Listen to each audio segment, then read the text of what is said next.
Hi hello guys, welcome back to Aattanayagan sport channel. IPL 2024 பயங்கரமா போய்கிட்டு இருக்கு. இதுக்கப்புறம் T20 world cup June month ஆரம்பிக்க போது வேற லெவல் இருக்க போகுதுன்னு நினைக்கிறேன். ஏன்னா 20 டீம் பார்ட்டிசிபேட் பண்றாங்க. அதுல ஒரு முக்கியமான டீம்னா இந்தியன் டீம்னே சொல்லலாம். டோர்னமெண்ட் ஸ்டார்ட் ஆகுறப்ப இவங்க தாண்டா டைட்டில் அடிக்க போறாங்க, இந்தியா டீம் தாண்டா வேர்ல்டு கப் அடிக்க போறாங்கன்னு சொல்லுவாங்க. பட் செமிஃபைனல் ஃபைனல் வந்துட்டா மட்டும் சொதப்பிடுவாங்க. அது என்னன்னே தெரியல. கடந்த 15 வருஷமா அப்படியே போய்கிட்டே இருக்கு. பட் இந்த முறை அப்படி ஆயிடக்கூடாதுக்காக ஒரு புது தரமான ஒரு ஸ்குவாடை இந்தியன் டீம் எடுக்க போறாங்கன்னு எனக்கு தோணுது. நான் சொல்ல போற இந்த 15 பேர் தான் T20 வேர்ல்டு கப்புக்கு இருக்க போறாங்கன்னு எனக்கு தோணுது. அந்த 15 பேர் யார் யார் இருக்க போறாங்கன்னா, Rohit Sharma captain, Virat Kohli, Hardik Pandya vice captain, Suryakumar Yadav, Shivam Dube, Riyan Parag, Rishabh Pant or Dinesh Karthik wicket keeper. உங்க 2 பேர்ல ஒரு ஆள் கண்டிப்பா இருப்பாங்க.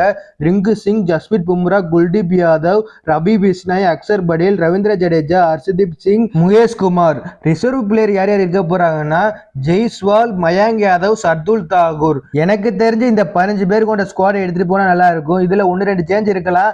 பட் எனக்கு என்னமோ தோணுது இந்த 15 பேர் கொண்ட ஸ்குவாட் தான் இருக்க போறாங்கன்னு. ரோஹித் சர்மா கேப்டன், விராட் கோலி உங்க 2 பேர் தான் ஓப்பனிங் பண்ண போறதா சொல்லியிருக்காங்க சோசியல் மீடியால. எனக்கு தெரிஞ்சது உண்மையா இருக்கிறதுக்கு அதிக வாய்ப்பு இருக்கு. அதுக்கப்புறம் சூரியகுமார் யாதவ், சிவம் துபே உங்க 2 பேரும் டாப் ஆர்டர்ல பாத்துக்கிடுவாங்க. சிவம் துபே சொல்லே தேவையில்ல, ஸ்பின்னர்ஸை பக்கத்துல நெருங்க விட மாட்டேங்கிறாப்ல. நீங்க ஐபிஎல்லே பார்த்திருப்பீங்க. அப்புறம் ஹர்திக் பாண்டியா மட்டும்தான் இப்ப புவர் ஃபார்ம்ல இருக்காப்ல. பட் எனக்கு என்னமோ தோணுது இந்த முறை T20 வேர்ல்டு கப்ல ஹர்திக் பாண்டியா ஏதோ ஒரு மேட்சை மாத்தி விட போறாப்ல எனக்கு தோணுது. ஏன்னா மும்பை ஃபேன்ஸ் எல்லாம் ரொம்ப ஹெட் பண்ணிட்டாங்க ஹர்திக் பாண்டியாவை. அந்த வெறி இருக்கு நம்ம ஹர்திக் பாண்டியாவுக்கு வேர்ல்டு கப்ல அடிச்சு கொடுக்கறதுக்கு. அதுக்கப்புறம் ரியான் பராக் ஒரு மிடில் ஓவர்ல பயங்கரமா ஆடக்கூடிய ஒரு பிளேயர், நல்ல சூட் ஆப்ல மிடில் ஆர்டர்ல பயங்கரமான ஒரு பிளேயர், ஒரு யங் பிளேயர். அப்புறம் ரிஷப் பண்ட் அண்ட் இல்லைன்னா தினேஷ் கார்த்திக் உங்க 2 பேர்ல ஒரு ஆள் கண்டிப்பா விக்கெட் கீப்பரா இருக்கிறதுக்கு அதிக வாய்ப்பு இருக்கு T20 வேர்ல்டு கப்புக்கு. தினேஷ் கார்த்திக்லாம் அசுரத்தனமான ஒரு ஃபார்ம்ல இருக்காப்ல. நீங்க ஐபிஎல்லே பார்த்திருப்பீங்க. ஆர்சிபி அணிக்கு அந்த ஒரு பேட்ஸ்மேன் மட்டும் ஒழுங்கா விளையாடுறாப்லன்னா அது நம்ம தினேஷ் கார்த்திக் தான். கண்டிப்பா தினேஷ் கார்த்திக் இந்த முறை வேர்ல்டு கப் போறதுக்கு அதிக வாய்ப்பு இருக்கு. அப்புறம் ரிங்கு சிங் அண்ட் ஜஸ்பிரித் பும்ரா.